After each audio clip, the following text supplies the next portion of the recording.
Today we've teamed up with the York-Eglinton BIA to chat briefly about the history of Little Jamaica and Eglinton West and what's going on there right now. To some, it's known as Little Jamaica. To others, it's part of the old city of York, Eglinton West, or simply the best spot in town for Caribbean food.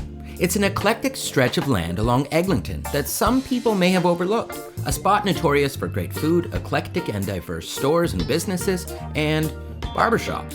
In fact, with more than 35 salons and barbershops, we're talking about the epicenter of hair. Add in the number of tailors and suit stores, and you realize quickly this is where many people in the city go in preparation for weddings, graduations, or simply to get all dolled up. The York-Eglinton area I'm looking at today is a commercial district along Eglinton Avenue West between Marley Avenue and Dufferin Street, and along the north side of Dufferin to Whitmore Avenue. Some people refer to it as the commercial backbone of the city, and what quickly becomes obvious as one of the most multicultural neighborhoods around. The area is now often referred to as Little Jamaica, a nod to both the abundance of Jamaican shops currently there, but also its rich history of Jamaican immigrants and a remarkably important history of reggae music, as can be seen with the 2015 opening of Reggae Lane. Reggae Lane is right at Oakwood and Eglinton. The murals and naming of the spot is part of the very cool Laneway Project series in the city, an effort to repurpose how we view and use laneways.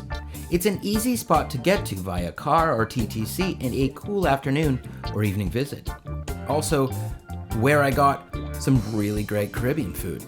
It's known as Little Jamaica, but don't let that fool you. Many Caribbean and West Indian communities also are very prominent.